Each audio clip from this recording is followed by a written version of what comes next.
If you're an executive, an entrepreneur, or businessman who travels a lot, today I want to share with you some tips on how to be an efficient traveler. I'm Patrick Bedivi, host of Valuetainment Weekly, and today, literally right after this video, I'm about to jump on an international flight. Then I'm going to Fort Lauderdale, Chicago. Then I come back to LA. And all these years, I used to be an amateur, a traveler, where I used to be frustrated watching other people go through it swiftly. And I was always figuring out a way, and it would take a long time. So eventually, after 15 years of experience, I've come together with things that work to become an efficient traveler, and hopefully you can take advantage of some of these tips for yourself as well. Okay, a few items, very basic to keep in mind. One, business cards. How often have you gone on a business trip and you forgot your business cards? Always have a stack in your bag. Two, earpiece. You ever forgotten your earpiece before? How many times have we forgotten this puppy before, right? I have multiple of these in my briefcase, in my car, at the office, in my home, everywhere, because I know we miss these a lot. Phone chargers. Have extra phone chargers everywhere for you to not run out of batteries on your phone, because how many of us have been on a trip and we had our phone run out of batteries? Next, portable phone charger. This is a required thing to have as an entrepreneur in your bag.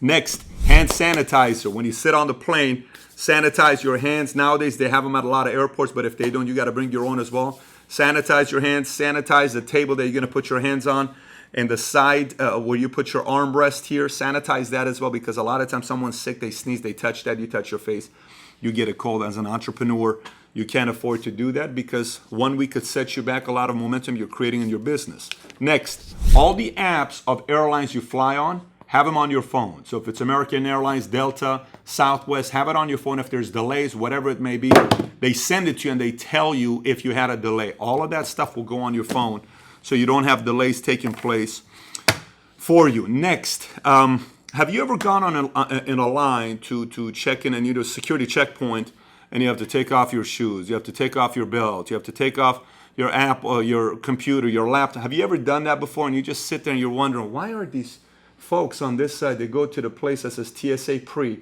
they go through the whole thing, and you're on a line for 45 minutes.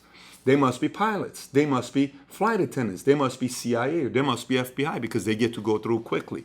Well, they came out with a system a few years ago that you yourself can be part of TSA Pre as well. It's called the Global Entry Program. If you look at the screen here, it's by U.S. Customs and Border Protection. And so what they do is you pay them, it's about $100. If you're an American Express user, that $100 American Express will refund you. But if you're not, you pay $100. And that $100, they go through doing a background check on you, misdemeanor, felony, things they check on you. If you come out clear, you don't need to take off your belt, you don't need to take out your computer, you don't need to take off your shoes, and you don't get to stay in the same line as everybody else. You go into TSA pre-line with the airlines that are approved. You don't wait in line for anybody. You simply go in. And if you are TSA pre, the other benefits you get is you get bumped up into first class, you get bumped up into business class. Airlines like having people who are TSA pre because they want to feel safe. You're going to make them feel safe. You're going to get a lot of perks for it. Take advantage of it. It's only $100. Do it before everybody else starts doing it.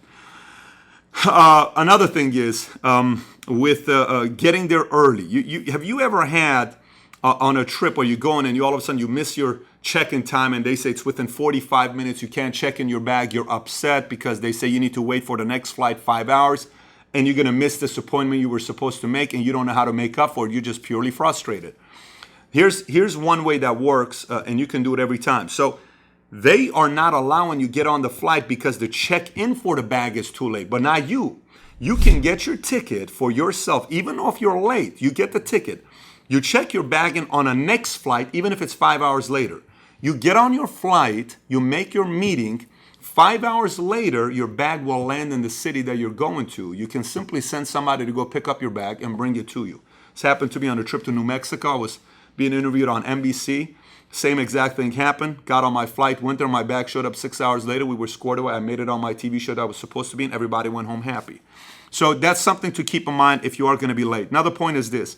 If you're going to a business meeting with an agenda, have your assistant or staff print out an agenda with as much details on it as possible. Who you're meeting with, information about the meeting you're having with the person. What's the outcome of it? What are they wanting? What do we want? Who are you going to meet at this time? Who are you going to go have to meet at this place? The details, name of the person, all those details you're going to have. The more info they give you, the better it is. Next thing, when I travel on my phone, I have in one of my notes section that writes out exactly the restaurants I've been, all the cities all over the world I go. I have a place in my notes section that tells me in this city I go to these 3 restaurants. This restaurant I order sushi. At this restaurant I order Italian. At this restaurant I ordered this. And then it tells me what things I've ordered before that I like the most, food. I have it in my phone. Couple reasons why you need it when you go back. It's tough to find good restaurants. The other thing is when you know a friend that's going to a certain city, you can always recommend a good restaurant to them. Next, Southwest Airlines. If you're flying on Southwest Airlines and you want to get an aisle seat or you want to get an exit seat. Aisle seat, there's A, B, C, because you know how you check in with Southwest. If you're before B30, you'll normally get an aisle seat. After B30, it's tough to get an aisle seat.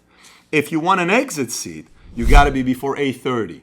Generally, if you're below A30, A25, you'll get yourself an exit seat if you want an exit seat with Southwest Airlines. Another thing is with American Express Lounge, you have these airports lounge. If you have a delay on your flight or any of that stuff, an American Express Platinum card allows you to go into the lounges that they have at different airports, as well as a few different cards, the Diner card, the Centurion card. If you're a Platinum Flyer member with any of these airlines, you have some advantages to go to these lounges. They have chargers there, they have TVs there, they have bars there, they have restaurants there. It's quiet. You're sitting with other business people as well when you go there.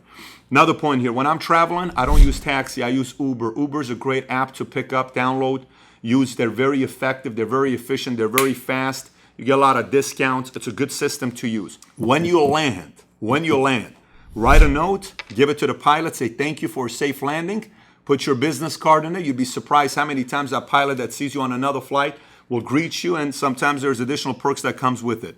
Another thing, when you go to an airport and you go to SkyCap, the SkyCap is a curbside assistant where they take your bags and they check in instead of going inside and waiting 15 minutes. When you do that, know that they work for tips. Always have cash with you to tip them. $1 per bag if they don't have to take you to the front. If they have to take you to the front, it's $2 per bag. You give them 3 bags, it's $6. You give them 5 bags, it's $10. Just keep that rule. $1 if they're not taking it in. $2 if they are taking it in with the bags. And last but not least, I am not a fan of Wi-Fi on planes. I know a lot of people do a lot of business on planes with Wi-Fi. I'm not. I think flights are great opportunities as an entrepreneur and a businessman to have a therapeutic moment of just taking a break from the world. And we need that as entrepreneurs. My suggestion, read, write letters, reflect. That's what I do on my flights. It gives me a break from the world. I love to read. I love to write. I love to write letters. I love to sit there and reflect about life and just take notes about what's been happening with life and how I can improve and how I can do this and how I can do that. Great time to do it. That's typically, as an entrepreneur, businessman that's going a million miles an hour, you need your break. Flights are those breaks for you. Take advantage of it. Don't waste your money on Wi-Fi. You'll be more thankful you didn't when you land because you're in a better state, better place.